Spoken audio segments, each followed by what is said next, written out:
Olá, meus amigos. Hoje estou aqui com Igor Ximenes para um bate-papo muito bacana e você vai conhecer melhor esse fera depois da vinheta. Roda aí, Nicolas.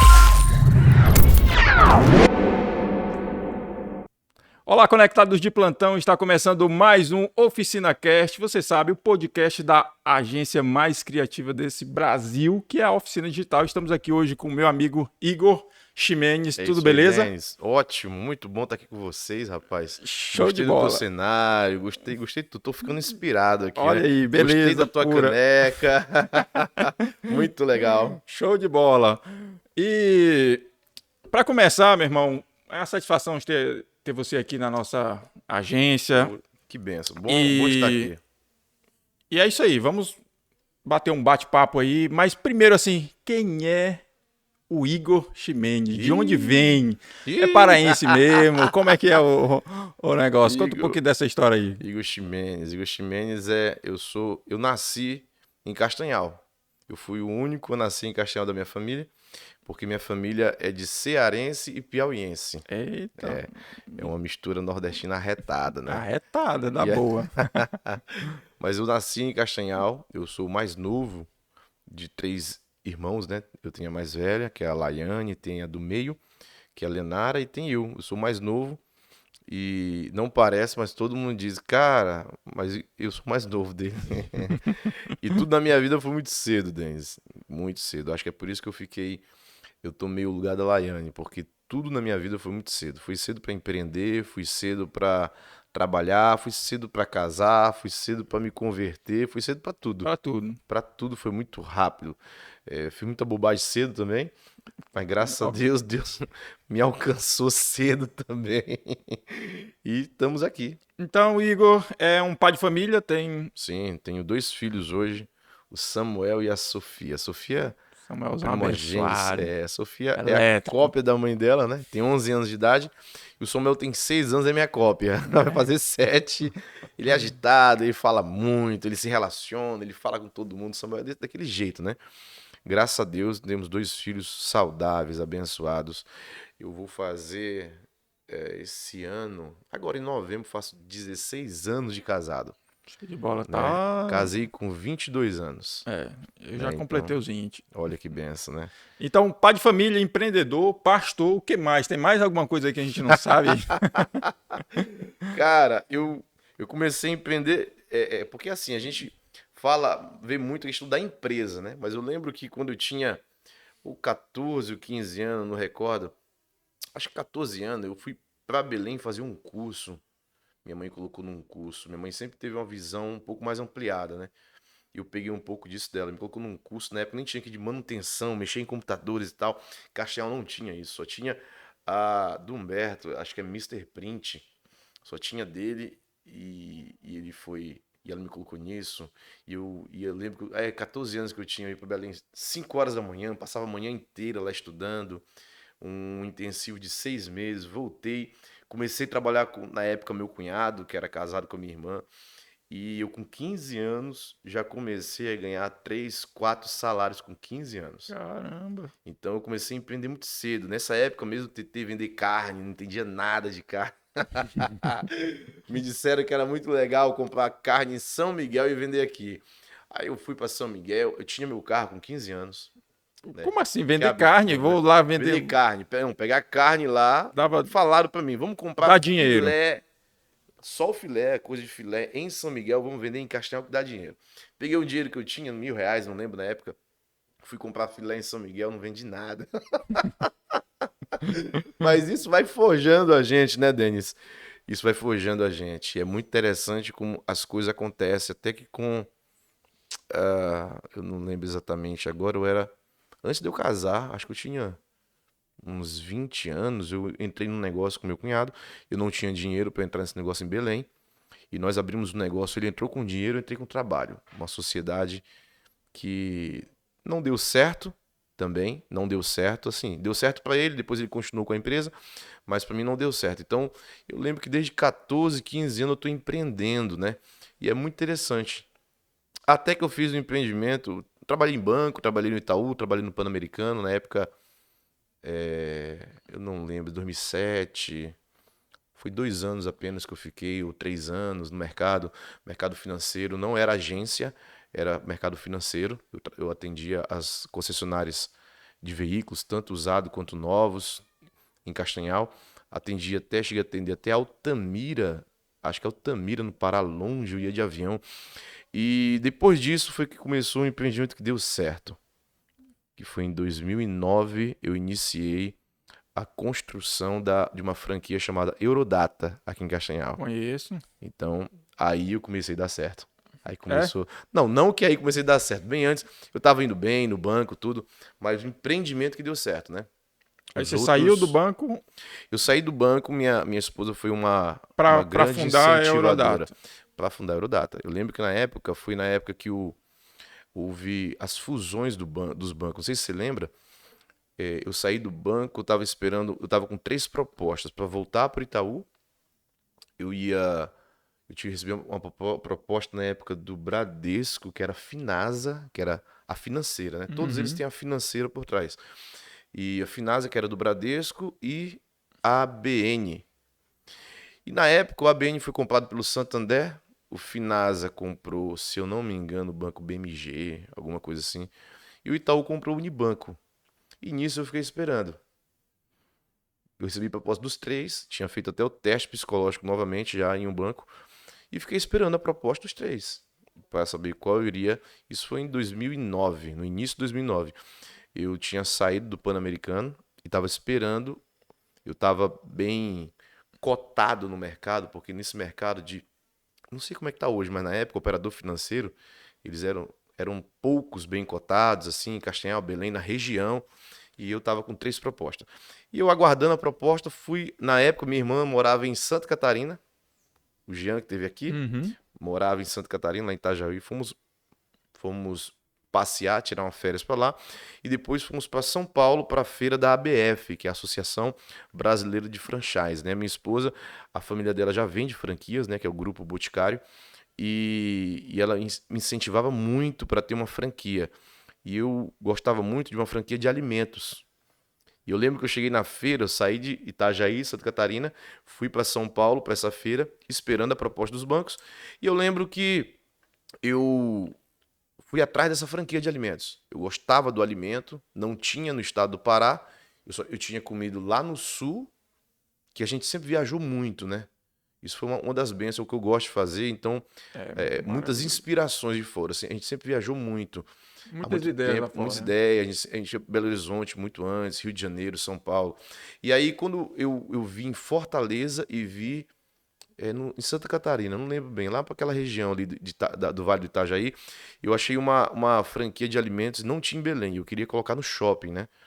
Eu tava no banco, já tinha um dinheirinho guardado e tal. E aí foi quando eu fui para a BF, eu fui muito mal atendido. Muito Caramba. mal. É uma feira de franquias e literalmente a mulher olhou, acho que ela olhou para mim, eu não Esse aí sei. não. Cara, sabe quando você é mal atendido, você fica frustrado, porque eu gostava muito. É tão interessante essa questão do atendimento, Denis. Eu não sei se vale abrir um parênteses aqui. Com Não sei certeza. nem quanto tempo a gente tem, mas isso me marcou. Porque eu não queria só o negócio. Eu gostava do alimento, eu gostava do produto. E depois que eu fui mal atendido na feira de franquias, eu queria montar um negócio. Cara, eu nunca mais voltei para comer nesse lugar. Parece que ficou marcado aquele atendimento ruim na ABF. Eu nunca mais. Hoje eu viajo, eu vou pro Sul, vou pro Fortaleza. Eu nunca mais vi, na verdade. Mas quando eu lembro que depois disso eu vi, eu não deu mais vontade de comer. Eu falei, não vou mais comer. Parece que ficou marcado aquele mau atendimento. E é muito interessante Cara, para a gente aprender com com isso. certeza. Nós somos E eu empreendedores. acredito. Às vezes um mau atendimento gera uma aversão àquela marca, né? É muito interessante isso. Você que trabalha com marketing digital, é muito interessante isso. E eu lembro que na época a minha esposa falou: tu tem que trabalhar com treinamento, você gosta de ensinar pessoas. Você tem que trabalhar com Caiu. treinamentos e cursos, porque nessa época eu já dava treinamento no âmbito eclesiástico, né, na igreja. Eu sempre dei treinamento, eu era professor de escola bíblica e ela falava que eu ensinava muito bem e que eu tinha que trabalhar com cursos e treinamentos. E eu não conhecia nada desse mercado. E eu fui pesquisar, só tinha a Microlins, que era muito relevante em Castanhal, e eu conheci a Eurodata.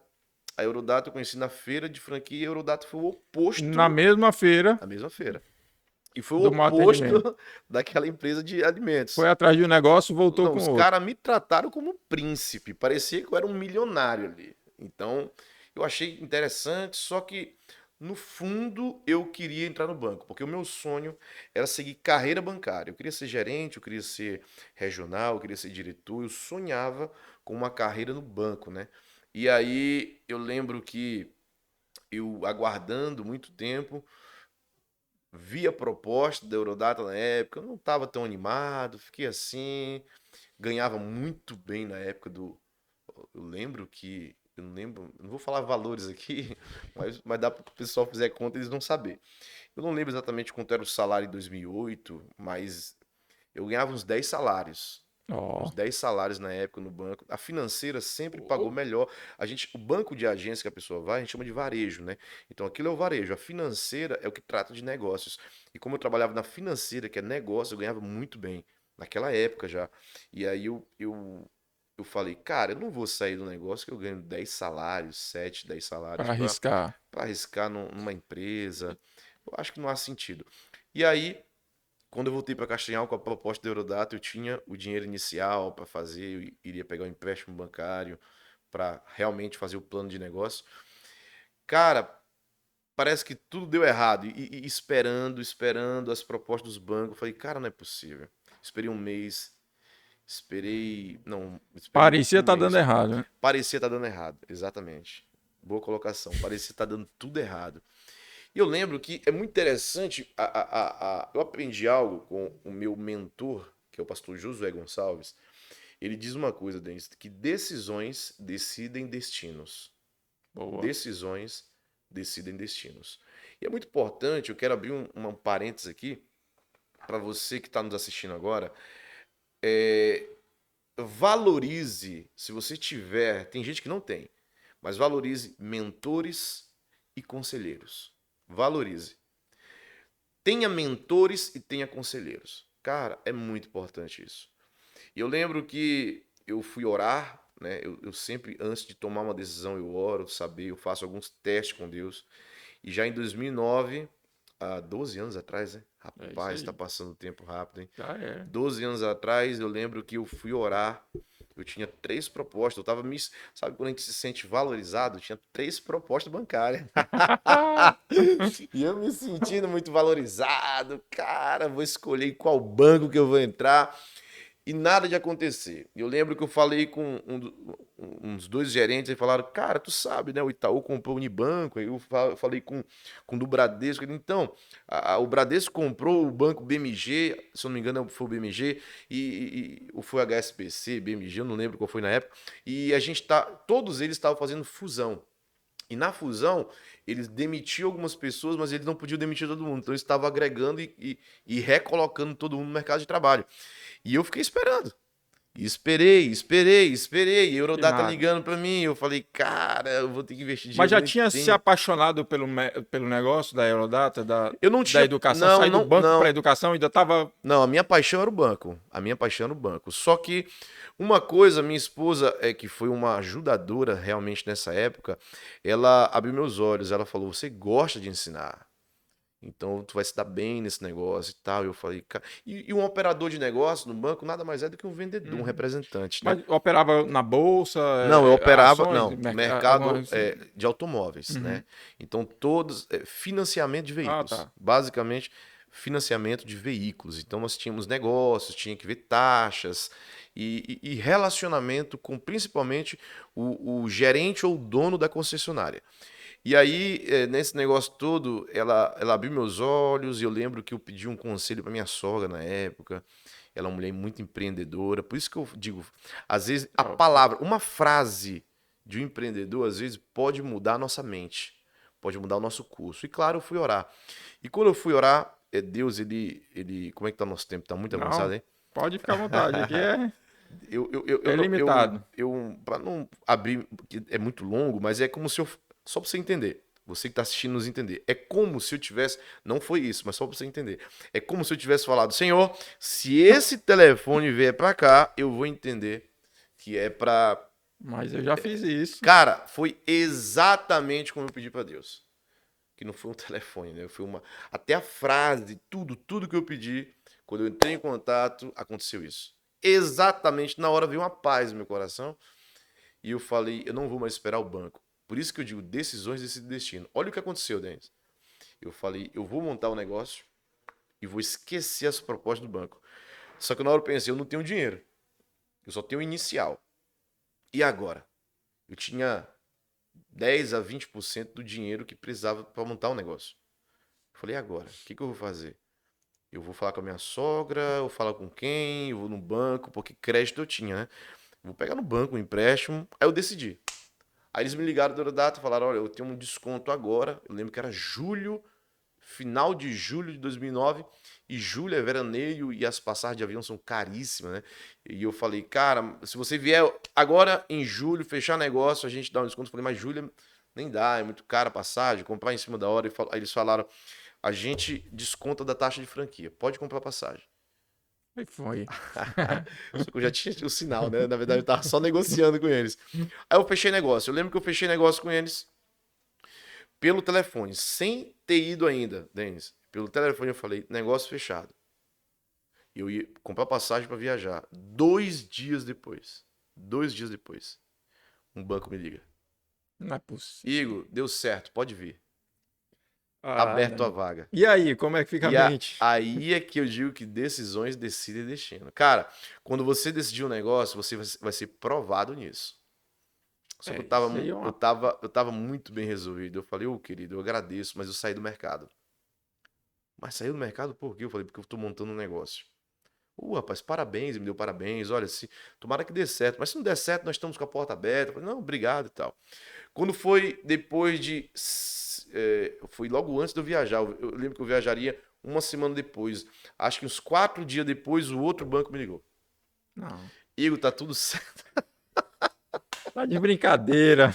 Tudo certo, tua vaga. Pode vir. Cara, parece brincadeira. Parece Se brincadeira. não tivesse acontecido comigo, eu ia dizer, não, isso é E, brincadeira. e- Aí eu peguei e eu falei, caramba, mas, que mas prova. pensa, né? Pensa, O pô, importante é ter a a decisão, né? decisão. A gente é tentado, cara. A gente Uhum. é tentado. A Bíblia fala sobre isso. Nós somos tentados pela nossa própria cobiça.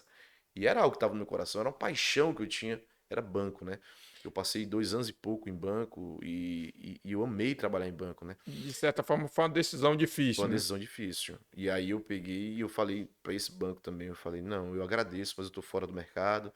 E expliquei a mesma coisa, eles muito gentis, cordiais, deram parabéns e tal. E o terceiro era o Itaú. Eu cito o Itaú porque o Itaú, eu amei o Não, Itaú. até agora ligaram dois. Se você Ligaram falar que dois. ligou três, Não, aí o que eu pensei? Dos três bancos, os três me ligaram, na época, se me ligasse, sem sombra de dúvida, eu iria pro Itaú, porque o Itaú tinha sido minha melhor uhum. experiência. Aí eu liguei para um amigo meu, falei, cara, avisa logo pro chefe aí, né? Não vou falar o nome dele aqui. Fala logo para ele que eu saí do mercado, tô montando um negócio para ele nem me ligar. Você Porque antecipou se ele logo. me ligasse, era capaz de eu ir. Aí ele, sério, Igor, tu saiu do mercado? Cara, tô montando um negócio. Eu acho que ele pensou assim, com que dinheiro, né? Aí eu pensei, cara, eu vou arriscar no negócio aí, tô novo ainda. E um negócio E bom, 12 um anos bom da atrás, eu educação. tinha 12 anos atrás. 26 anos, tinha 26 anos, né? E você falou aí algo que você ouviu o conselho da sogra, né? Foi Uma procurar, né? Pra quem frase. fala mal da sogra, então, Cara, a minha sogra pra mim sempre foi jamais, uma né? benção, né?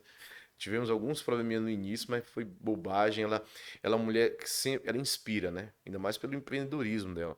E ela falou uma frase, ela não disse faz isso, ela fala uma frase e eu entendi. Então nós precisamos estar sensíveis a tudo que está acontecendo ao nosso redor antes de tomar uma decisão. Nunca tomar uma decisão precipitada, nunca tomar uma decisão. Olha, isso é muito importante, pega essas dicas. Nunca tome uma decisão precipitada, nunca tome uma decisão quando você estiver triste ou com fome, ou muito feliz. Preste atenção nisso. Não tome decisões quando você estiver muito triste, com fome ou muito feliz. É Porque a perigoso. tendência é errar. Então tome decisões, dê um tempo, não vá por sentimentos e principalmente tenha mentores. Tenha pessoas, tenha conselheiros que possam te dar norte. Agora, quem são os conselheiros, Dani? Às vezes o É, cara vai se aconselhar com um amigo. E A pergunta o amigo já construiu alguma coisa? pedir, igual você vai pedir uma opinião, um conselho para alguém sobre finanças, para alguém que não tem Não nada. tem nada, exatamente. É Então, complicado. é muito interessante, você que está nos assistindo, aprenda isso. Opinião todo mundo tem. Falar até papagaio fala. Mas conselho é para quem é especialista. E conselho é bom, né? Conselho, cara, ele é dado, por exemplo, teu amigo nunca construiu nada, nunca fez nada, vai te dar um conselho? Não, ele não te deu um conselho, ele te deu uma opinião. Ele não sabe como funciona. Agora você vai ter um conselho de um empresário bem-sucedido que está há mais de 10 anos. Aí realmente ele tem um conselho para te dar. E aí eu lembro que eu passei um tempo a não tomar decisão nem com fome, nem alegre, nem triste, e eu decidi. E aí começou a luta. Parece uma novela, mas nós conquistamos. Não vai dar tempo de falar tudo isso aqui, porque é grande a história. Mas só para você ter Vai para ideia, o próximo Denis, podcast. de repente, no próximo podcast, a gente fala sobre empreendedorismo. Mas é só para você entender. O plano de negócios da empresa, na época, ele era assim: você tinha de até 18 meses para você conquistar o ponto de equilíbrio. O que é o ponto de equilíbrio? É quando todo mundo que é empresário, que monta um negócio, é muito comum você ter um tempo que você fica injetando dinheiro na empresa. Por quê? Porque a empresa ainda não vende tanto para se sustentar. Digamos, a empresa ela vende, ela gasta 50 mil, mas entra só 35. Então o empresário tem que colocar 15 mil. Muita gente quebra nesse momento de abertura de empresa, Denis. Por quê? Porque ele não sabe o que é ponto de equilíbrio, ele acha que vai abrir, já vai dar certo, né? Muito Tudo que entra é otimista. dele. Tudo que entra ele acha que é dele. E aí o que acontece? Se você fazer uma conta rápida de 6 meses, se você injetar 10 mil na empresa, para poder sustentar essa empresa, além de você não ter lucro, você vai ter que investir 60 mil. Então, o ponto de equilíbrio da empresa na época eram até 18 meses. E eu não tinha ideia do que era isso, cara.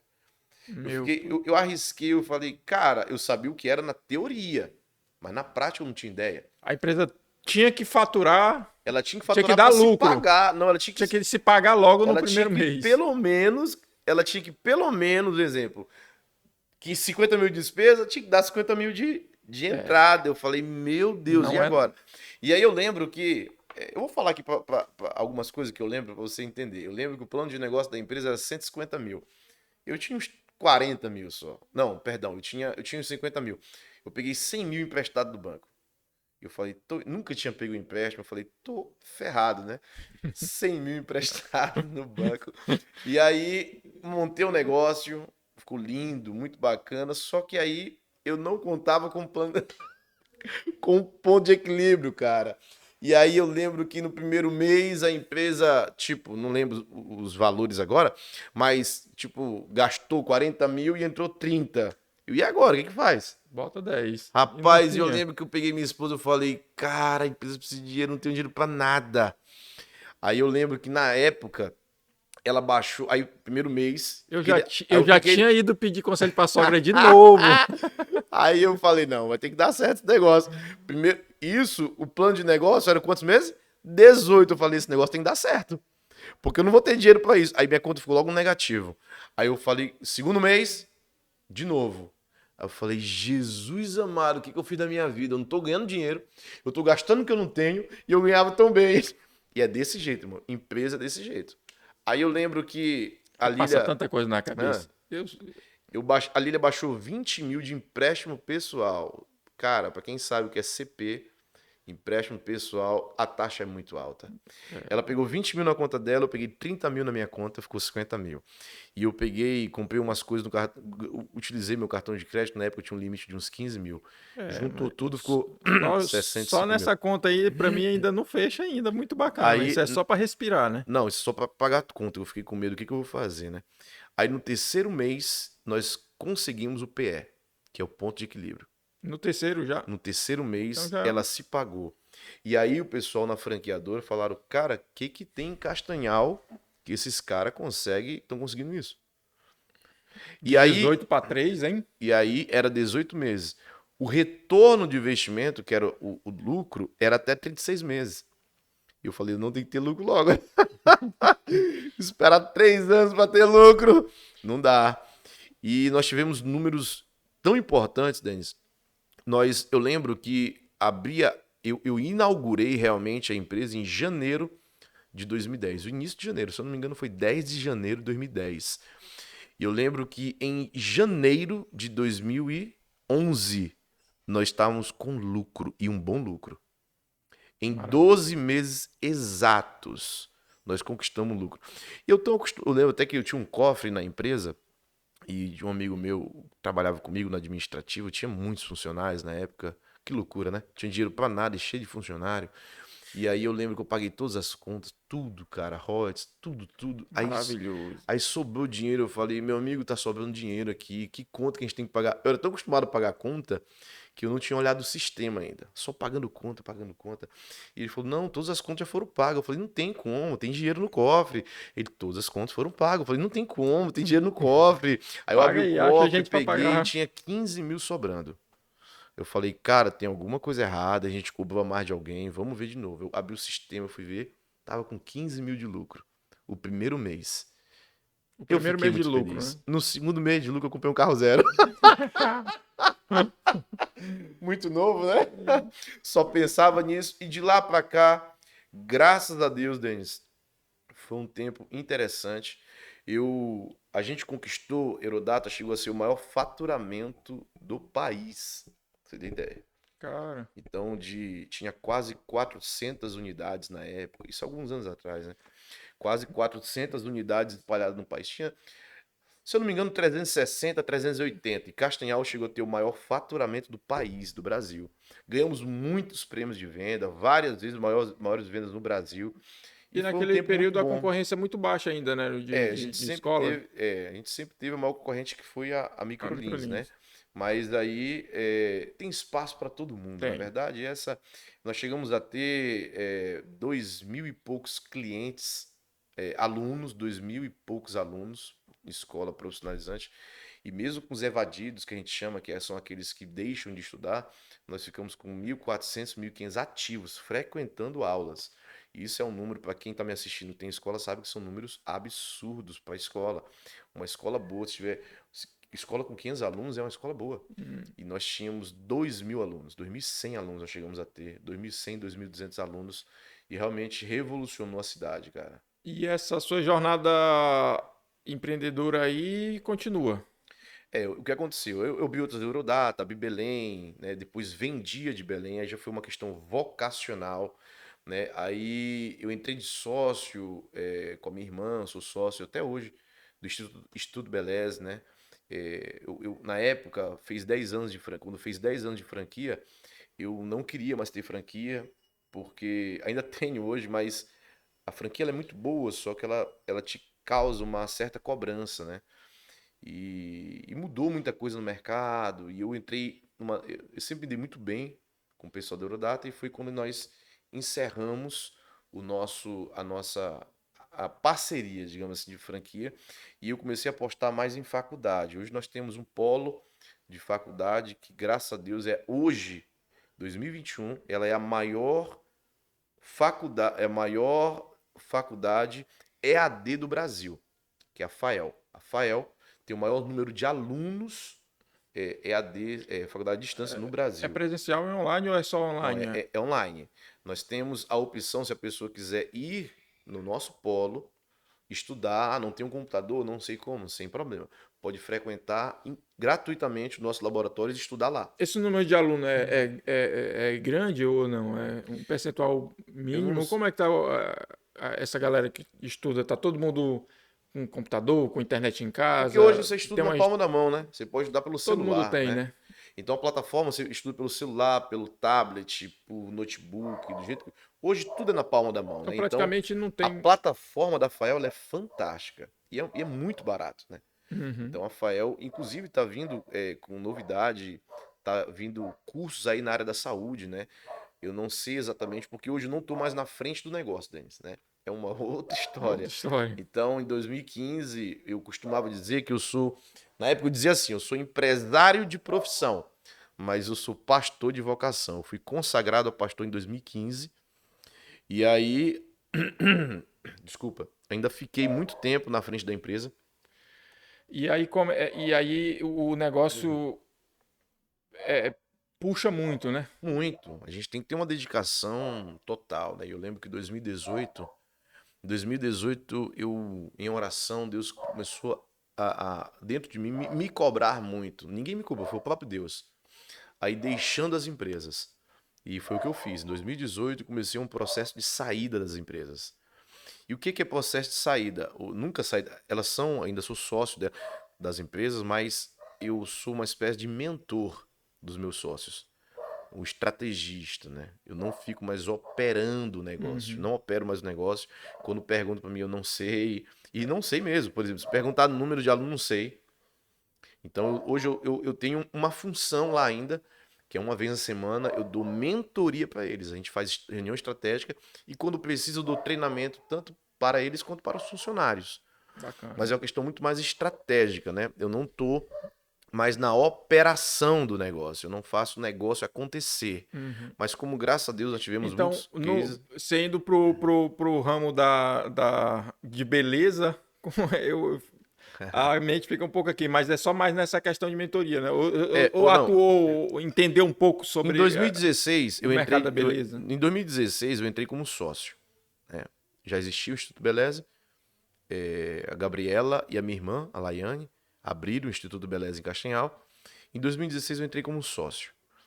Operei, montei equipe, ajustei a unidade, como eu já tinha experiência no ramo e tal, mas eu não entendo exatamente do ramo da beleza. Eu entendo do negócio, né? Então, como negócio, eu entendo. Do ramo, apesar da minha esposa também ser do ramo da beleza, né? Que é do Boticário, nunca me interessei pelo ramo da beleza. E, na verdade, depois de 2015, não me interessei mais por ramo nenhum, né? Eu fiquei muito mais ligado na questão de liderança. Então, uma coisa, tá, o que você fez a partir disso? Eu estudei muito sobre liderança, empreendedorismo, eu entendi que existe alguns passos. Tem o empreendedorismo, a pessoa acha que é só empreender, não é. Não. Depois a pessoa tem que se tornar um líder.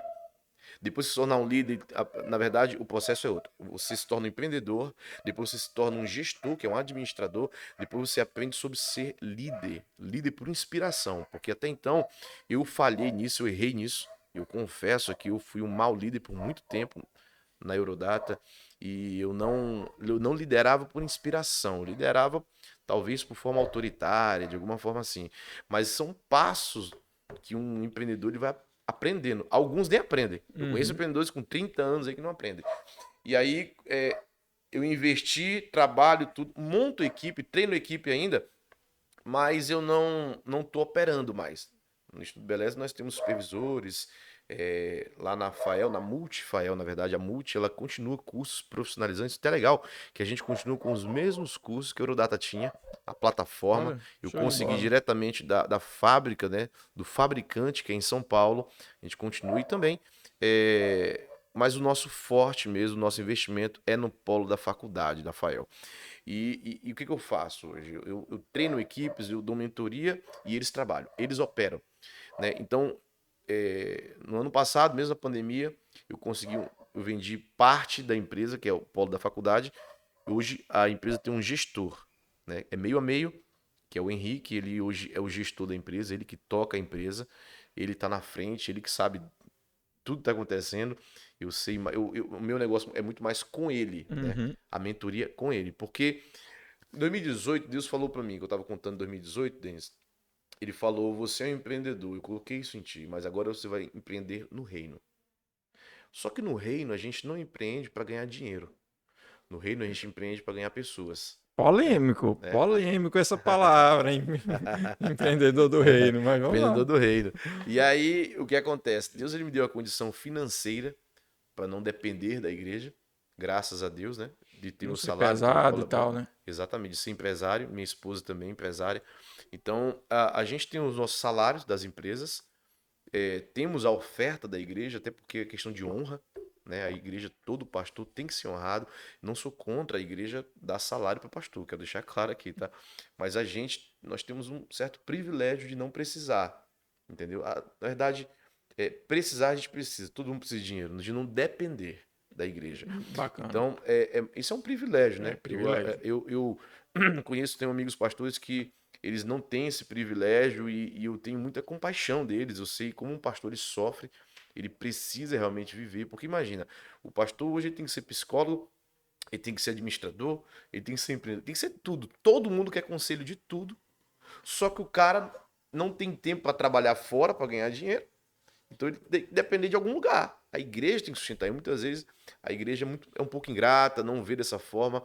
Aí imagina se o cara tá com um problema em casa, não consegue pagar um plano de saúde, não consegue dar comida direito para os filhos, não consegue pagar um colégio para os filhos, uma dignidade. Como que ele vai ter cabeça, emoção, o emocional bom para cuidar de pessoas? Né? E essa parte financeira, ela mexe muito, né, pastor? Ela mexe, principalmente para o homem, eu creio. Eu sou assim, né? Quando eu estou financeiramente abalado, digamos assim, sem dinheiro, esse que é a verdade, fica complicado você pensa logo na alimentação, quem Sim. paga aluguel, no negócio, e aí sua mente fica, né? É porque o papel do Você homem, se né? O homem, descontrola, né? ele tem, na essência, a questão do provedor, né? O homem, ele é o provedor. Não que... Isso não é machismo, isso é criacionismo, né? O Deus criou o homem assim, com esse instinto provedor, né? A mulher pode ganhar bem, a mulher pode... Eu lembro até que no início da Eurodata, eu estava falando, foi um tempo difícil. Esse ano que eu passei, até ter lucro, eu passei um ano onde minha esposa, ela que bancava a casa, que eu não tinha dinheiro para bancar a casa. Então foi um ano e sem vergonha nenhuma, não tenho vergonha nenhuma de dizer isso aqui, é uma parceria, casamento é uma sociedade, A minha já né? bancou também, Então um bom ela tempo. um ano ela ficou, eu lembro que eu só tirava dinheiro da empresa para pagar um Uno Mille que eu tinha. Um Fiatzinho para pagar o carro que eu tinha que trabalhar, eu precisava de carro. Mas ela bancava toda a casa. Então, mas o instinto, por exemplo, a mulher é um instinto de ajudar, de ajudadora. Olha como a Bíblia é linda, né? Ela é a ajudadora da família. Não, eu vou ajudar e tal. O homem já tem o instinto, não, eu vou prover. E quando o homem não tem recursos financeiros para isso, Denis, aí Complica. o emocional fica abalado. A gente vê no jornal direto aí pessoas, homens que tiraram a vida exatamente por chegar numa falência financeira, por não ter dinheiro para sustentar e não aguentar e tirar a própria vida, né, gente? Então, é muito sério isso. Isso é Muito muito sério. sério. E só dar um recado aqui. Galera, só pelo bate-papo aqui merece um like nisso aí, compartilhar, né? Siga nossas redes sociais, mas o papo tá muito bacana. Depois a gente vai fazer cortes, vai jogar aí, vai replicar. Compartilha para o máximo de pessoas que você vê. Então tá aí aparecendo a nossa rede social. E o bate-papo tá muito bacana aqui. Vamos continuar. Antes de passar para o tema, eu quero me manter ainda no empreendedorismo. É algo que me atrai. Sim. É, é, eu gosto muito. E tivemos um momento, até falamos alguma coisa sobre, mas assim, como foi empreender na pandemia? Como é que foi o seu emocional na pandemia? Foi um momento único. Sim. Até agora, um momento único, né? É. Eu Para tenho. nós, para nosso segmento, só antes de você começar, foi maravilhoso. A gente foi muito procurado, porque todo mundo Todo, fechou, o o digital abriu o digital leque, né? abriu o leque e não teve que dispensar Sim. algumas coisas para não. E hoje ainda está em ebulição o mercado, né? Mas assim, como é que foi o. Essa pergunta ela é muito boa, né? A questão do empreender na crise, né? Então, assim, Porque empreender com dinheiro no caixa é bom, quando empreender com tem um dinheiro é uma saldo, coisa. né? E o pior para todos os empresários. Gente, talvez quem está nos assistindo, mas tem dinheiro, empresário. Empresário nunca tem dinheiro, irmão.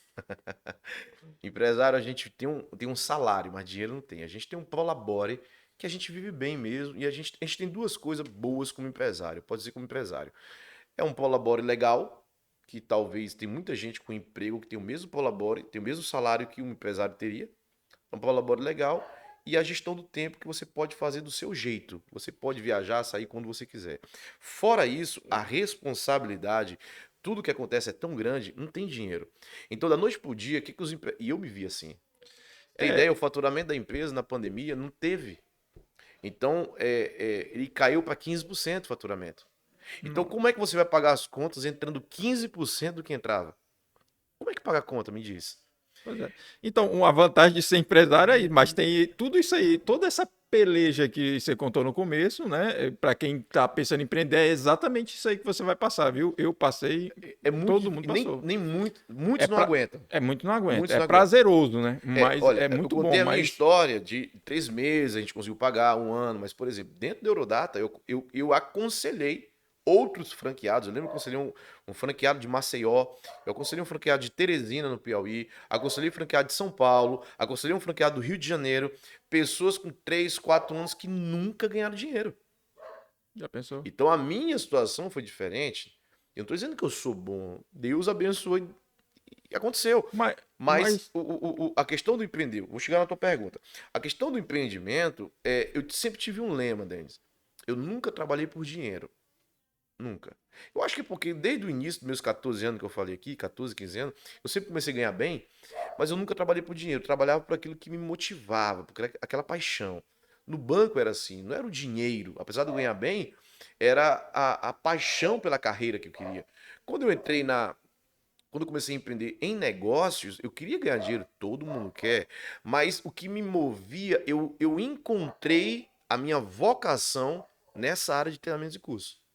Porque eu percebi que eles até hoje, não é porque eu estou nesse ramo ainda, quando eu via muitas pessoas chegando lá porque psicólogos mandavam, psiquiatras mandavam.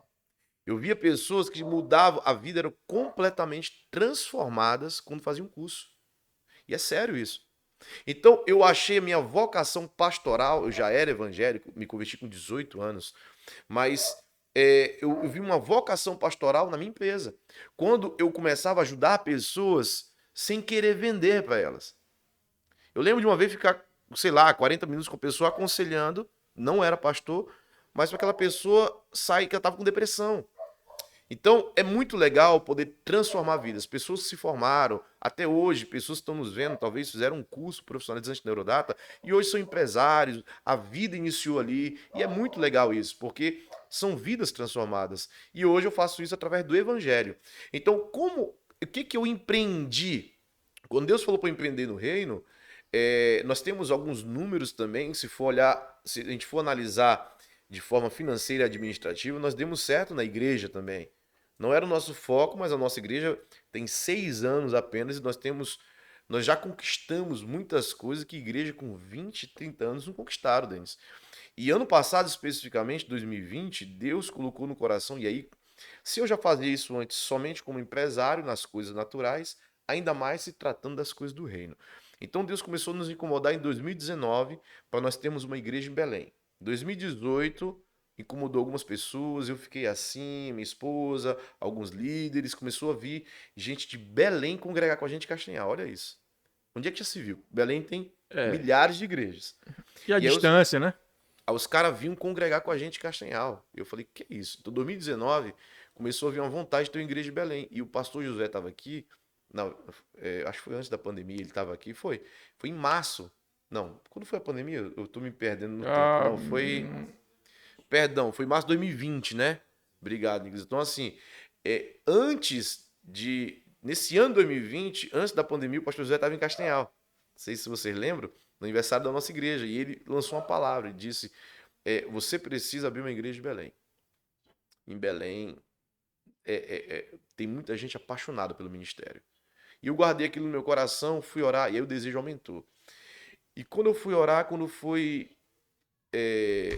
pandemia, lockdown, os irmãos permaneceram fiéis no dízimo, alguns ofertaram também. E eu falei, cara, se foi Deus que mandou, é Ele que paga a conta. Eu tenho isso comigo. Se Deus aponta, Ele paga a conta. Não é verdade? pronto. É. Deus apontou, Deus aponta, Ele paga a conta. Eu falei, Senhor, a igreja não é minha. Dinheiro para ir para a igreja eu não tenho. Mas a igreja é tua. Se for tua vontade, vai acontecer.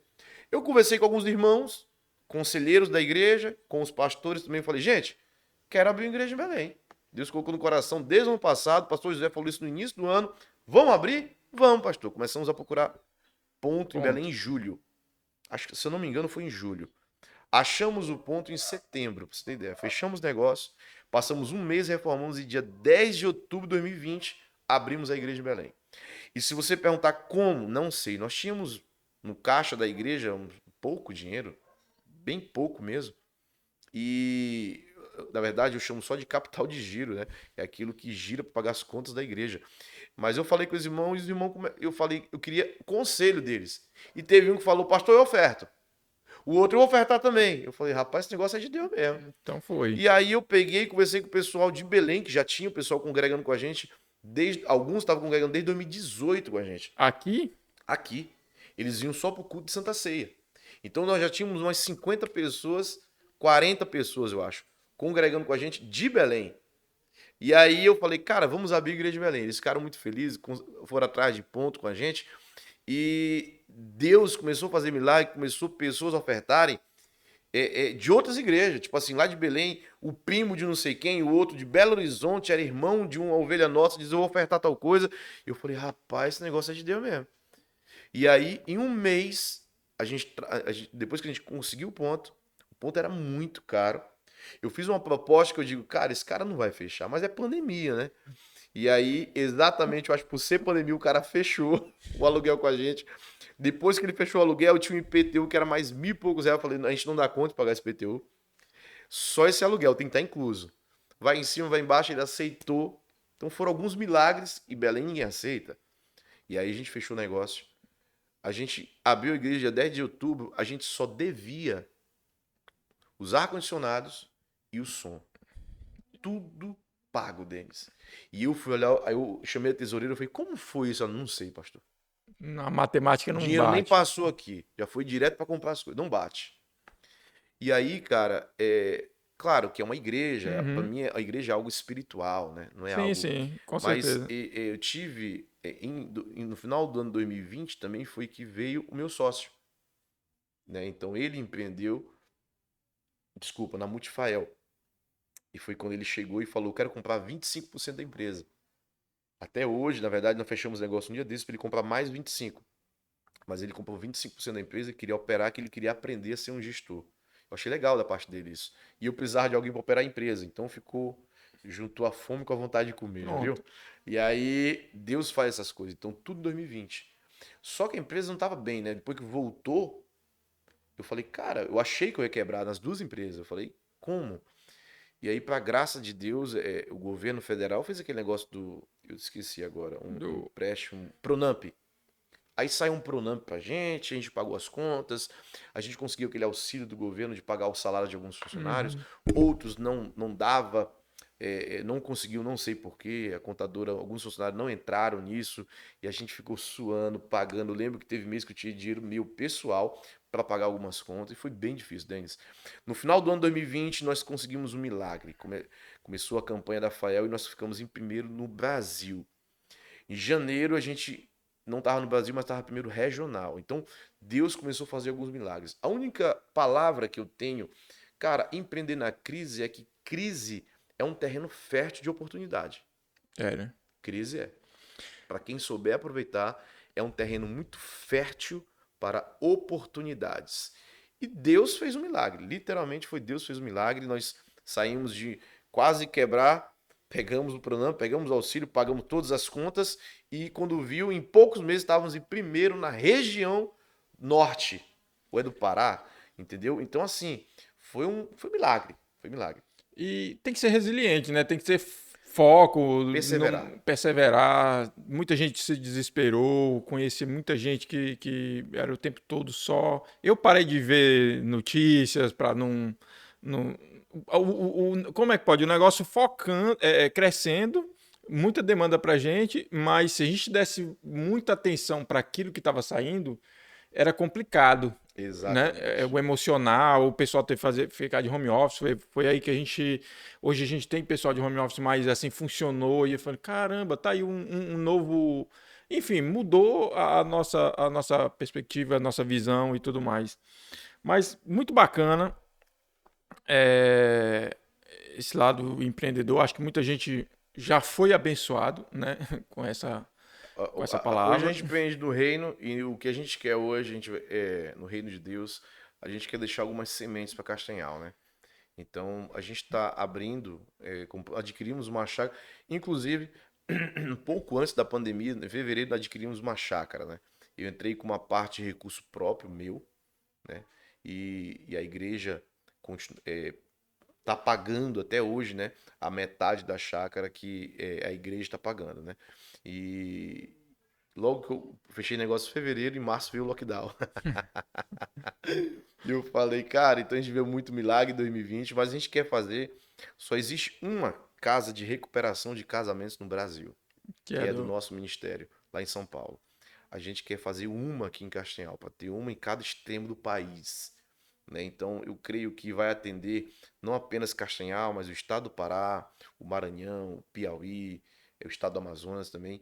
E eu acredito que muita coisa a gente vai conseguir abençoar, muitas sementes, muitas famílias aqui na região com essa casa de recuperação de casamento que a gente vai abrir. Antes de passar para esse. Tem um negócio aqui que você mandou fazer, bater print. Eu bati um print. Tá. Que aí você fala um pouco sobre isso. Mas assim, hoje sua maior. Então hoje o foco maior é o reino, ou o foco é o reino. O foco é só o reino. É só o É reino. só o reino. Eu costumo dizer que dinheiro, alguns outros empreendimentos, eu faço até hoje pessoalmente. Eu já entrei no passado e eu entrei ultimamente também no ramo da construção. Muito simples, algo muito pouco, né? Mas a gente empreende para ter dinheiro para o reino. Dinheiro para a gente não é o fim. A gente não trabalha por dinheiro. A gente entendeu que o dinheiro ele é o meio. É um meio de chegar a um propósito, a um fim. Então eu continuo empreendendo quando pinta alguma coisa, compra, vende alguma coisa, fora as empresas, né? Mas eu não me dedico mais o meu tempo para as Uhum. coisas da terra. Se eu tivesse só como empresário, talvez eu tivesse avançado bem mais. Mas não é isso que me satisfaz. Então, hoje a gente empreende para que a gente possa abençoar vidas. A gente vai construir algo na igreja, eu também oferto. A gente vai fazer uma coisa, eu também oferto. E a gente vai ficando velho, a gente vai parando para pensar em outras coisas, né? Com Muito certeza. há uns anos atrás eu pensava muito em crescer, e tinha que acumular, e tinha que não sei o quê, bolsa de valores e tal. Aí eu falei, calma aí, cara, não é por aí, nem precisa de muito, né? Mas Exatamente. assim, o dinheiro é importante. Inclusive eu tive a honra de falar sobre um pouco sobre finanças, investimento lá na Igreja da Paz na época. E numa reunião de empreendedores, e eu citei uma frase que me veio agora, não sei quem foi que falou, mas assim, o dinheiro, muita gente discrimina o dinheiro, né? Ah, o dinheiro interpreta biblicamente até o dinheiro errado, Errado. né? Que o dinheiro é a raiz de todo mal, não é o amor a ele que é a O amor raiz. a ele. Então, assim, o dinheiro é bom demais, né? Inclusive, eu falo, quem achar que dinheiro não traz felicidade ou algo parecido, pode mandar para cá que a gente ajuda muita gente aí. O dinheiro, ele potencializa aquilo que você é, né? Porque às vezes o cara fala assim, Exatamente. ah, mas o fulano depois começou a ganhar dinheiro, começou a humilhar as pessoas. Não, o dinheiro potencializou aquilo que ele Aquilo que era. ele já era. Aquilo que ele já era. Exatamente. Então, assim, se você é um cara do bem, que quer fazer uma missão, quer ter uma qualidade de vida melhor para tua família, quer viajar, que eu aconselho todo mundo que é maravilhoso, Sim. viaja um pouco por falta do, mas dinheiro potencializa isso, Com não certeza. é? E, então, dinheiro é bom. Essa é a questão. E empreender é bom por isso, né? Porque você consegue usufruir mais disso com Exatamente. essas pelejas todas. Exatamente. Mas assim, você mandou bater um print. Eu teve lembra desse aqui, ó?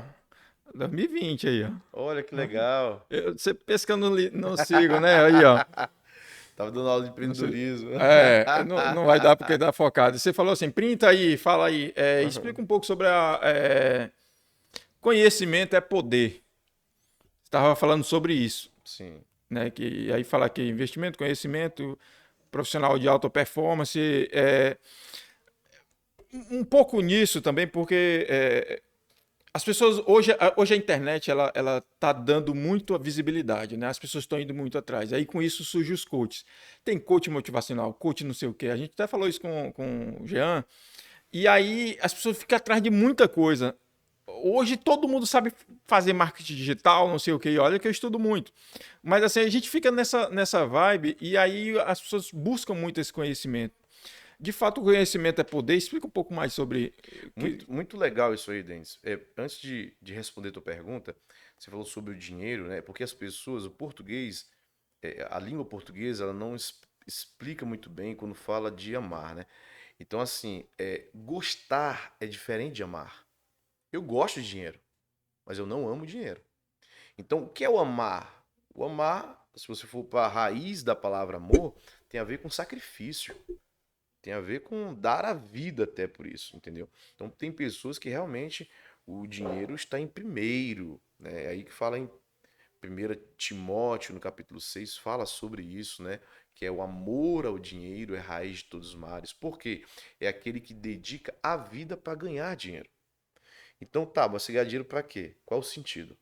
Né? Então, o cara ele não pensa nisso, ele só pensa em ter dinheiro, porque o dinheiro traz para ele uma afirmação de alguma coisa. Talvez ele não teve dinheiro na infância, talvez ele passou por muitas necessidades, ele quer ter o dinheiro. Tem gente que eu conheço que eles querem ter o dinheiro embaixo do colchão. Igual aquelas coisas antigas mesmo, Uhum. guardado, para dizer que ele tem um dinheiro, ele tem, entendeu? Não deve fazer nada, ele só tem o dinheiro. Então não há sentido nisso. Então são pessoas que nunca acharam um propósito de vida. Quando acha um propósito de vida, aí a gente quer ter dinheiro. Mas não por amar o dinheiro, e sim por amar o propósito. É muito interessante. Então, falando da tua pergunta, conhecimento é poder, é porque nós temos uma mania, né? O brasileiro, principalmente, nós temos uma mania de criticar aquilo que nós não conhecemos. Não conhecemos, é mais fácil criticar porque acha que é isso. Então, é uma geração de muito achismo. Muito. Hoje nós vivemos, qual é a crise política que nós vivemos? Narrativas. É quem quiser fala o que quer. Não entende de nada e fala o que quer e acha que é isso, né? Cara, eu quero deixar aqui algo para você. Nós temos que respeitar todo mundo que conquistou alguma coisa, Denis. Você montou a empresa, a oficina digital, tem que respeitar. Não é todo mundo que monta uma empresa, não é todo mundo que conquista alguma coisa, não é todo mundo que é líder. Então, eu quero dizer isso, abrindo esse parênteses, quando eu vejo pessoas criticando governo, criticando empresários, cara, nem sabe o que está falando, entendeu? Então, quando é que conhecimento é poder? As pessoas elas costumam estudar o seu assunto específico, o assunto técnico. Por exemplo, coach. O coach ele ficou banalizado no Brasil, né? Exatamente. Mas eu fiz 2 cursos de coach. E eu fiz um dos cursos de coach, eu fiz com um cara até um americano, lá em São Paulo. E coach não é o que o pessoal coloca na internet.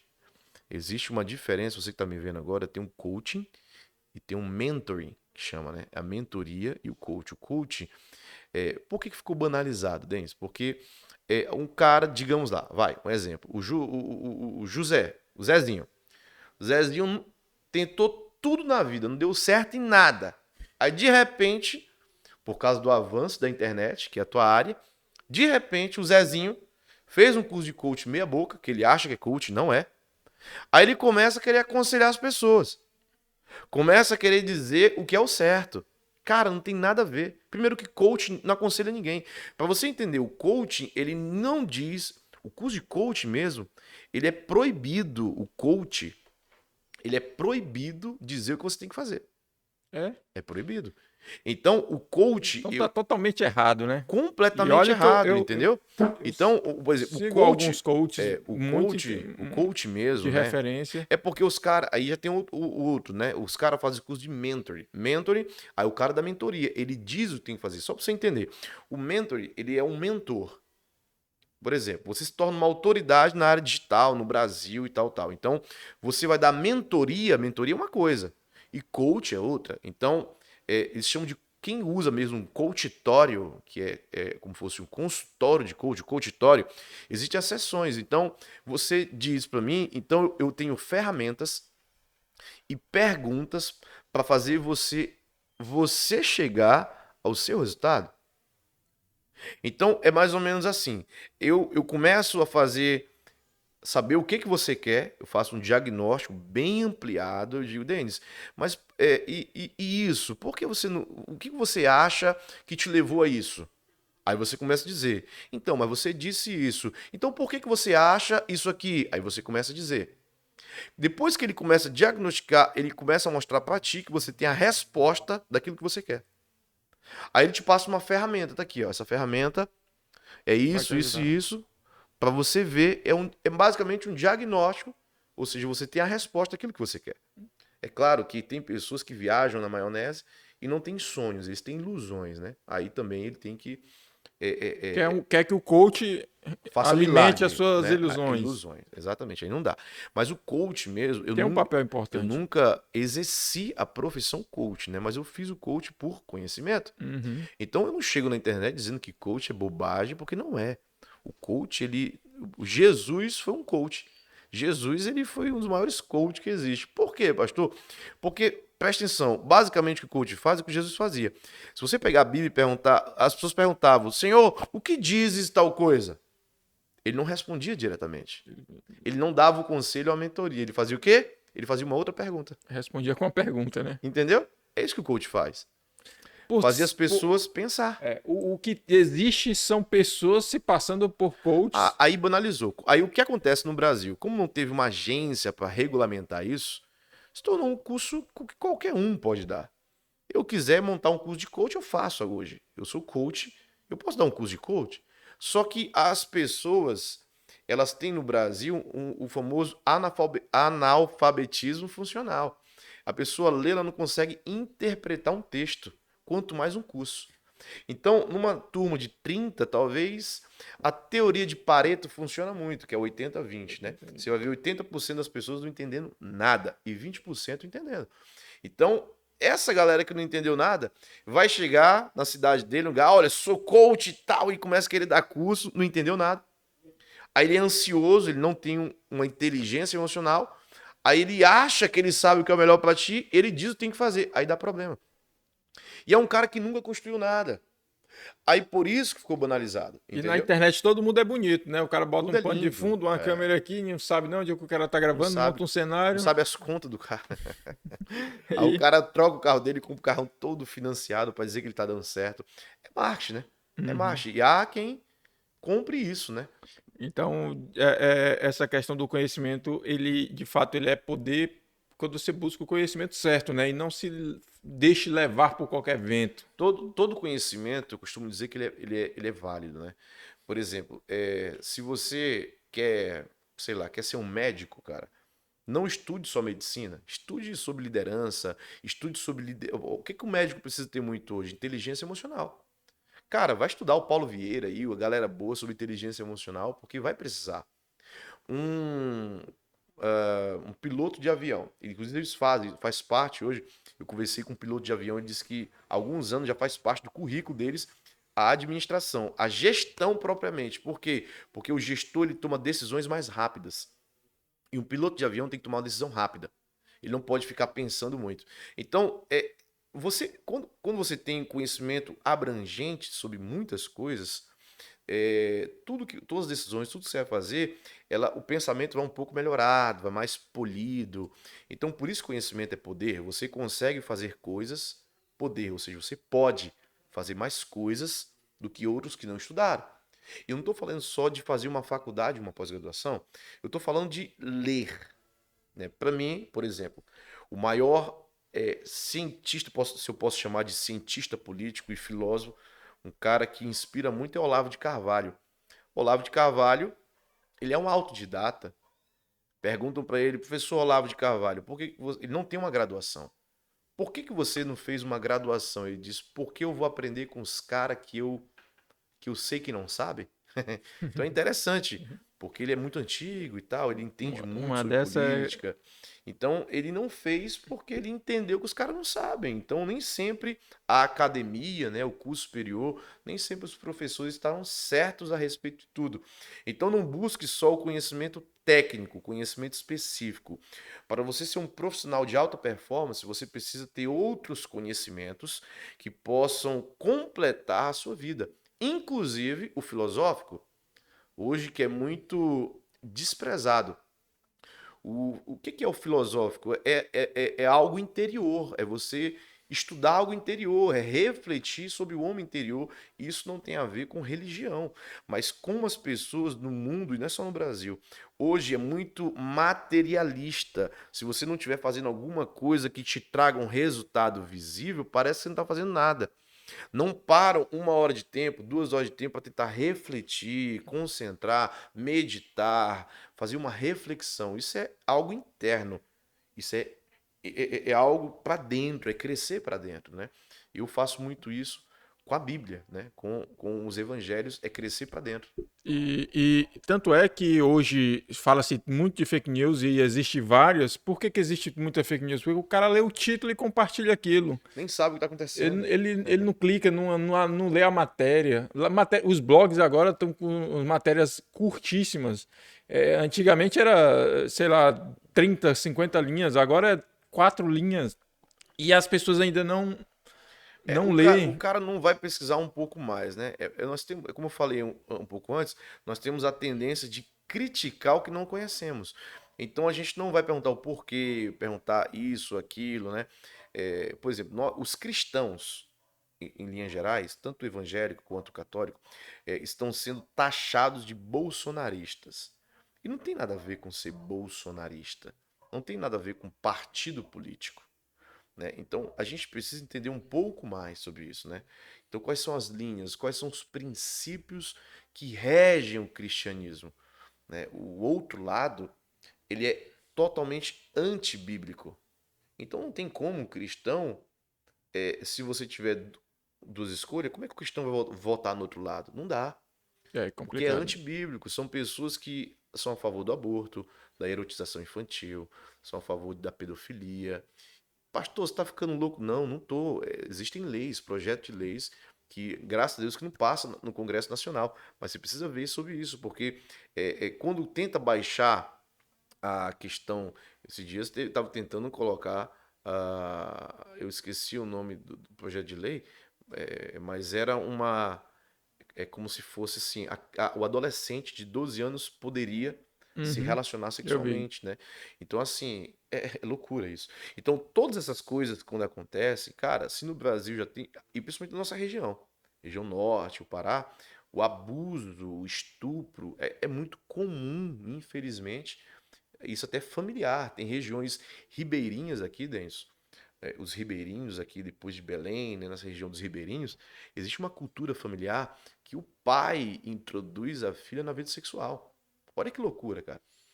E é algo comum para eles. Prostituição infantil pesada, né? É algo comum. Tipo assim, o pai tira a virgindade das filhas com 11, 12 anos. Ah, você fala no Entendeu? próprio pai. O próprio Eu tô pai. falando. E tem Entendeu? Não, também. E eu fora digo, isso, tem não, ainda eu digo de a. forma cultural. De Uhum. forma cultural. Então, são absurdos que são antibíblicos. Ah, mas é cultura, mas nem sempre a cultura está de acordo com a cultura do reino de Deus. Então nós precisamos entender algumas coisas a mais antes de criticar. Então conhecimento é poder. Eu estou falando aqui no caso uma questão social. Mas se você for para o empreendedorismo, mesma coisa.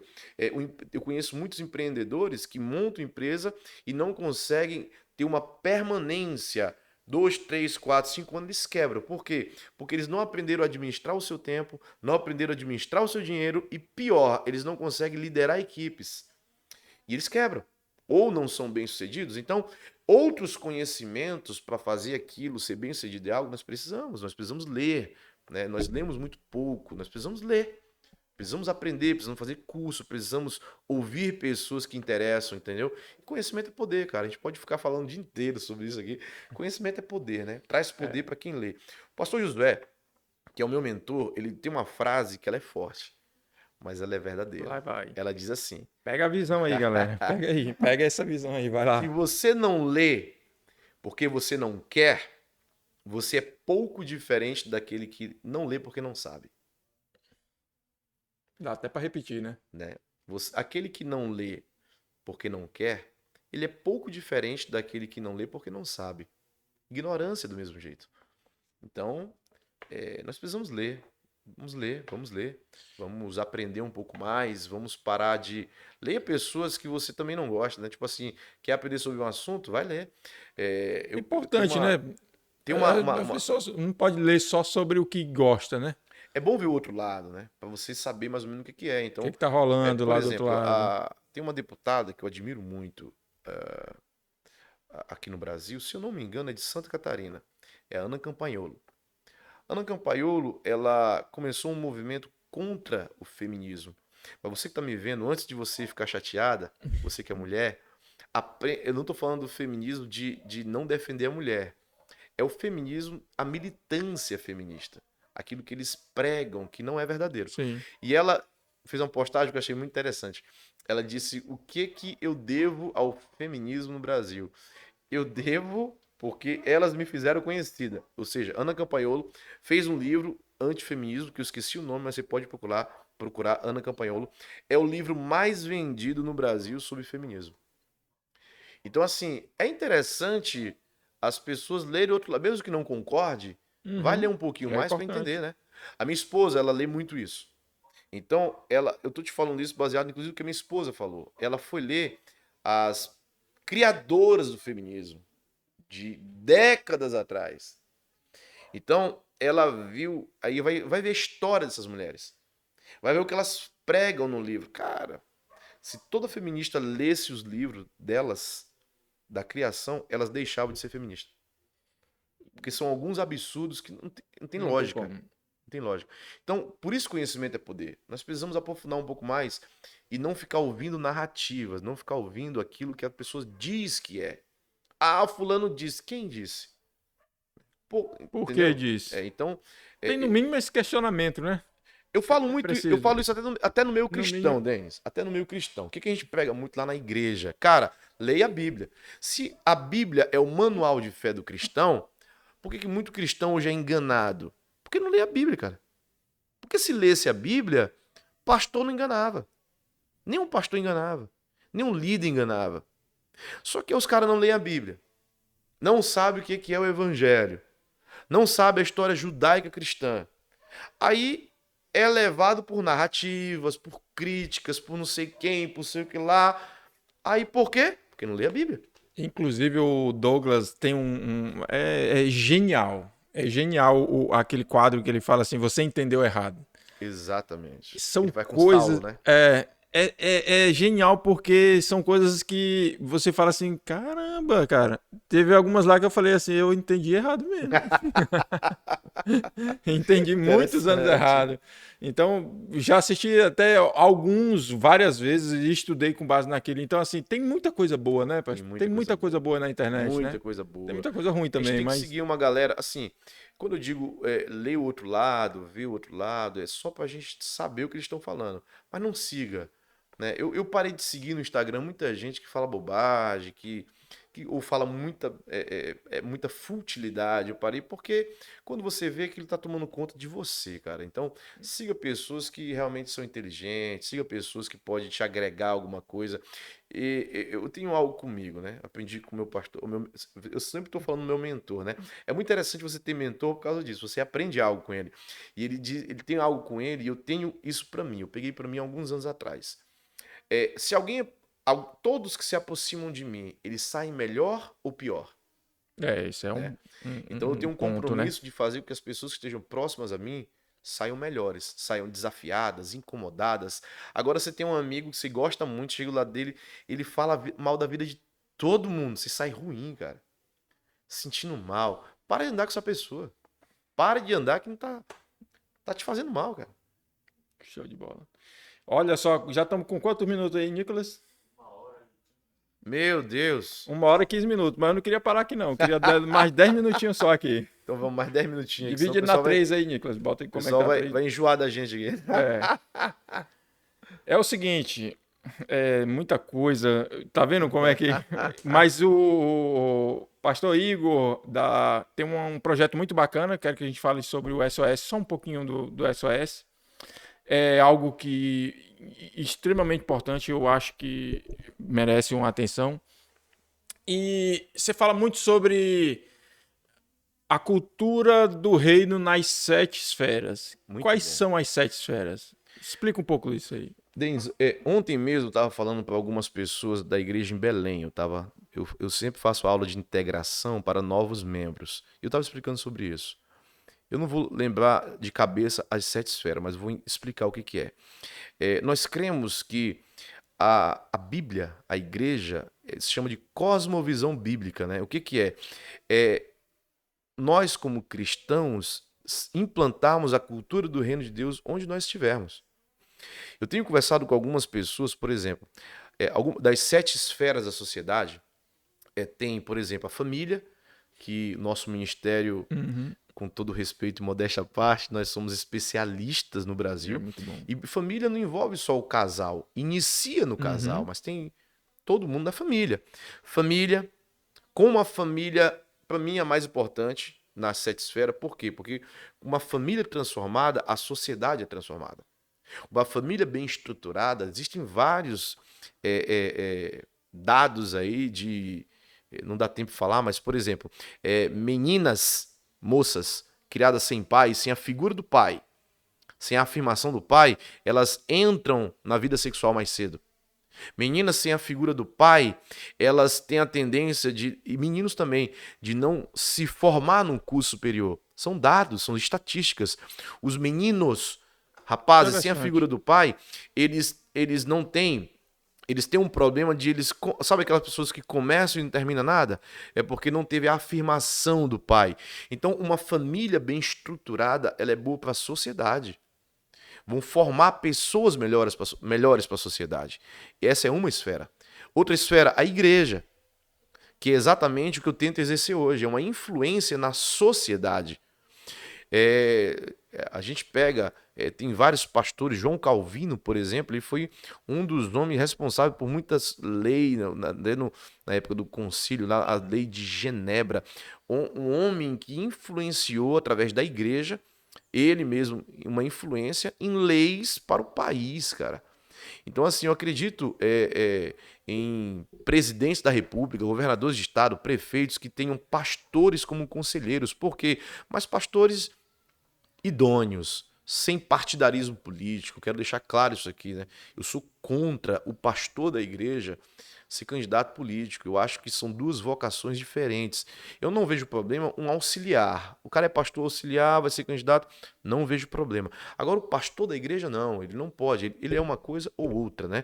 Então, a política é uma também uma esfera. Então, nós temos família, igreja, política, nós temos educação, tem artes, né? As artes, por exemplo, cara, as artes, Denis, quem é que está doutrinando o mundo?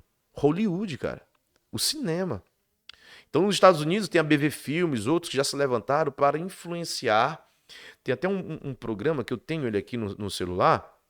Eu esqueci o nome dele agora, cara. Depois eu posso, tu coloca na descrição aí, que é uma série que eles fizeram. Eu não vou achar agora. Uma série bíblica, mas muito bem feito, cinematográfico. Então, sobre Jesus, muito legal. Nós temos aí a Globo, né, que doutrinou tanta coisa ruim por tanto tempo, tá no meio das artes, entendeu? A comunicação, a parte de tecnologia, entendeu? Então eu acredito que a gente não precisa, todo mundo que entrar na igreja ser pastor.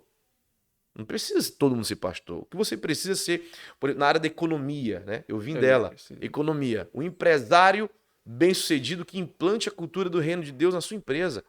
Eu lembro que na minha empresa, não sei se eu falei isso aqui, muitas pessoas eram curadas, cara, de ansiedade, depressão, porque a gente dava um conselho, pedia permissão para falar da palavra de Deus, a gente falou, não, pode falar. A gente falava da palavra de Deus e pessoas eram curadas, entendeu? E o SOS Depressão vem disso. Desde aquela época, entendeu? Mas foi uma visão mais ampliada que Deus colocou no coração do meu cunhado, do pastor Jean. Hoje ele é o coordenador do SOS Depressão. Eu dei uma direção, uma mentoreada nele de como ficaria melhor e hoje funciona muito bem. Muito bem. O SOS Depressão, você ter ideia, é um grupo de apoio, né? É um grupo de apoio a pessoas com problemas emocionais, ansiedade, depressão, tristeza profunda. E nós temos toda terça-feira, às 19 horas, lá na nossa igreja. Não é na igreja, é no anexo, né? Lá no anexo é um bate-papo, né? Muito legal. O SOS Depressão já ajudou tanta gente, Denis, tanta gente já recuperada, curada, várias pessoas, o Edson, por exemplo, 15 anos com depressão, 15 anos tomava remédio de depressão, tomava 7 remédios por dia. Temos várias pessoas, pessoas que se mutilavam, pessoas marcadas de mutilação, tentando suicídio, e hoje estão bem, estão curadas, congregando na igreja, com toda a sua família. Então são coisas que na prática está funcionando, né? A gente não fala, a gente não nós não temos a pretensões de substituir o psicólogo, pelo contrário, a gente, em muitos casos, a gente fala para ir para o psicólogo, né? Indica Caminha, né? caminha E psicólogo, é importante que as psiquiatra. pessoas fiquem cientes, né? Que não é um trabalho de psicólogo, é um grupo de apoio e Não, orientação, isso. mas Não ainda tem, substitui. né? Tem educador físico. Tem. Não substitui o psicólogo. Nós cremos, tá chegando em Castanhal, meu primo tá chegando agora aqui, a esposa dele é psicóloga. Acredito, ela é evangélica, acredito que ela vai estar com a Dando gente um nesse. apoio. Eu acredito que nós teremos em breve uma psicóloga aí, né? Mas assim, gente, você tem ideia, olha, tem muita gente com tristeza, achando que tá num quadro depressivo. Às vezes é um problema. Tiveram vários lá, principalmente mulheres, hein? Mulheres. É apenas uma questão hormonal. Então, quando a gente vai ver, a gente começou a aprender um pouco sobre isso. Por isso nós temos educadores físicos, né? Pessoas que começam a fazer atividade física, começam a mudar os hormônios, começam a mudar o corpo e sai da depressão. Porque na verdade não era uma depressão, era um quadro depressivo Uhum. que estava levando aquela pessoa a ficar muito triste e era algo físico. Então tem muitos casos, pode ser algo espiritual, pode ser algo emocional, é uma doença na alma, tá? Eu digo assim, pode ser uma raiz só, a causa maior, entendeu? Tem pessoas que são problemas físicos, né? Que aí causam um problema na Uhum. alma. Então, essa questão da cosmovisão bíblica que nós estamos fazendo, nós temos hoje já, nós temos autoridade hoje para falar tanto na área da família. Nós temos três áreas que a gente já atua muito bem hoje, Denis, que é a área da família, a área do SOS Depressão, que é exatamente esse cunho social, né? É a igreja fazendo seu cunho social. E na área da economia, né? Que a gente tem da mentoria para alguns empresários de como ser um empresário à luz da Bíblia. Nem todos seguem, né? Mas a gente tenta. E também algumas É pessoas. difícil, né? Difícil demais, né? Mas a gente tem que formar. Uhum. É como eu digo, formar missionários para viver no mundo aí, né? O que parece, pastor, é que às vezes existe alguns tabus, que a igreja não pode entrar na política, que a igreja não pode entrar no empresário, no empreendedorismo, porque parece que não se pode se misturar com algumas coisas e tudo. Mas tem tudo a ver, né? A igreja consegue dar um suporte para tudo, né? É porque a Bíblia tem a resposta para tudo, né? Então a Bíblia diz quem é o dono do ouro e da prata? É Pois é. Deus, cara. Ele fala da parábola dos talentos, de multiplicar os talentos, fala de dinheiro, economia, tem muito. A Bíblia fala muito de dinheiro e economia. Até porque o dinheiro, ele mostra muito quem nós somos. Você falou isso aqui, de potencializar quem nós somos. Então o dinheiro, por exemplo, a Bíblia, quando o homem cai, lá em Gênesis capítulo 3, a Bíblia diz que você viverá do suor do teu rosto, do suor do teu rosto comerás. Então, se o salário do pecado é a morte e o salário do trabalho é o dinheiro, eu como do suor do meu rosto. Então, eu estou dando o quê? Tempo. Então, tempo é vida e é dinheiro. Uhum. Então, dinheiro tem algo espiritual. Dinheiro é espiritual. Tô num projeto aí em breve, de repente eu vou estar falando aqui no teu podcast, um projeto Vamos lá. que fala sobre dinheiro, tá? Dinheiro é Importantíssimo. espiritual, gente. Dinheiro é espiritual. Tivemos, não dá para entrar nesse assunto agora, mas é, dinheiro é espiritual. A Bíblia tem resposta para isso. A Bíblia tem resposta para casamento. A Bíblia tem resposta para comida. Então nós vemos hoje comida que está matando a gente hoje. Já lá no passado fala das leis cerimoniais, né? De o que você come, o que você não come e tal. Então a Bíblia tem resposta para tudo. A Bíblia, ela está antes de tudo, né? Os grandes pensadores, filósofos, antropólogos, os homens que ajudaram a fazer as leis humanas, né? Cara, a Bíblia vem antes disso. Né? Então, assim, por que não pode falar de política? Pode sim.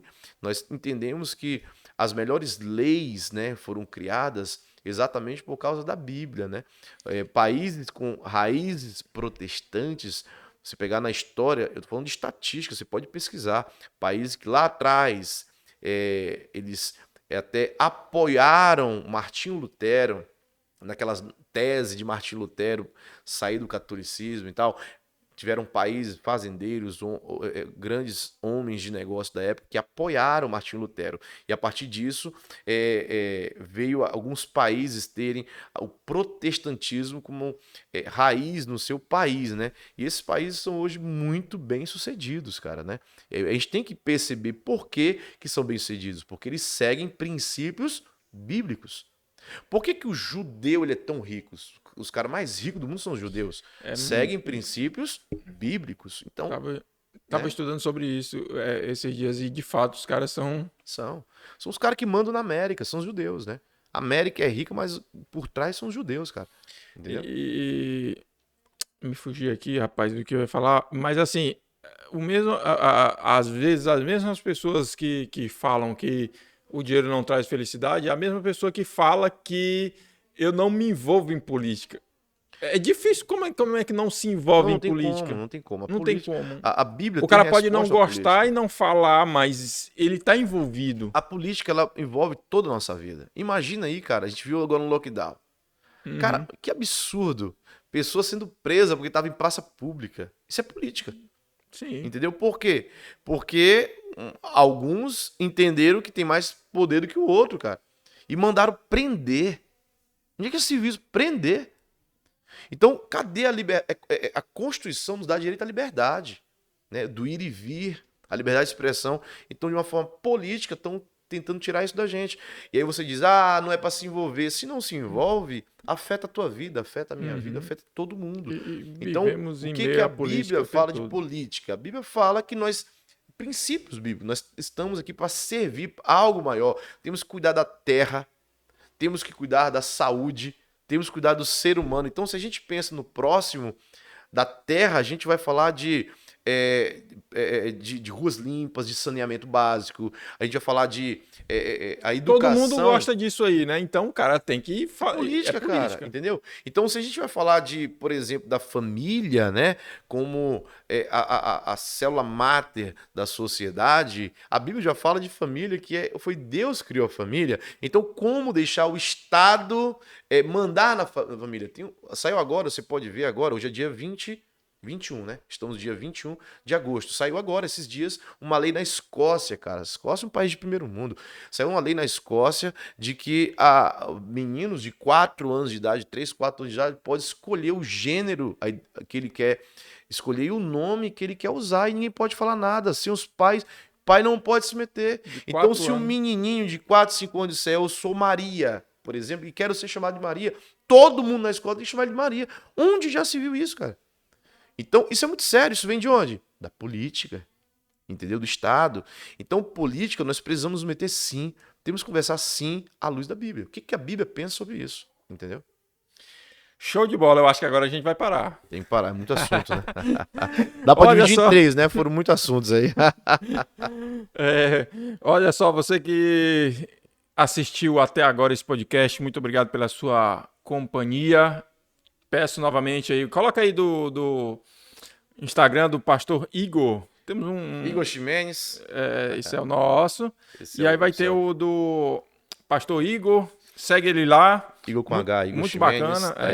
Exatamente isso aí. Ó. Segue ele lá. Ficou alguma dúvida, manda lá, né? Volta e meia tem uma caixinha de pergunta, né? Caixinha de pergunta. Nós vamos começar um trabalho mais profissional na internet agora. E a gente tem, né? Uma coisa que eu tenho que me disciplinar para estar mais ativo na internet. E a notícia boa é que você está no lugar... Exato. Exato. Então, até a próxima. Nicolas, roda a vinheta aí para finalizar. Espera aí só um minutinho. Quer deixar alguma mensagem final, alguma coisa? Indicação de um livro, alguma coisa, rapidamente? Olha, tem muitos livros, né, que vêm à mente agora, né? Mas tem um livro do Thiago Brunet, que é um dos livros que mudou minha vida, só que eu esqueci o nome dele agora. É as 12 dias, se não me engano, 12 dias para mudar a sua vida. Thiago Brunet, você que está me vendo agora, se você puder, lê esse livro. Comecei a ler esse livro. Ele marcou, na época que eu li, ele me marcou. E é interessante para você começar a entender algumas coisas na sua vida. E obrigado pelo convite, obrigado. É muito bom estar com vocês, galera da Oficina Digital, trabalho muito bom, esse podcast muito legal. E tamo junto aí, viu? Descontraída, bacana, né? Muito bom.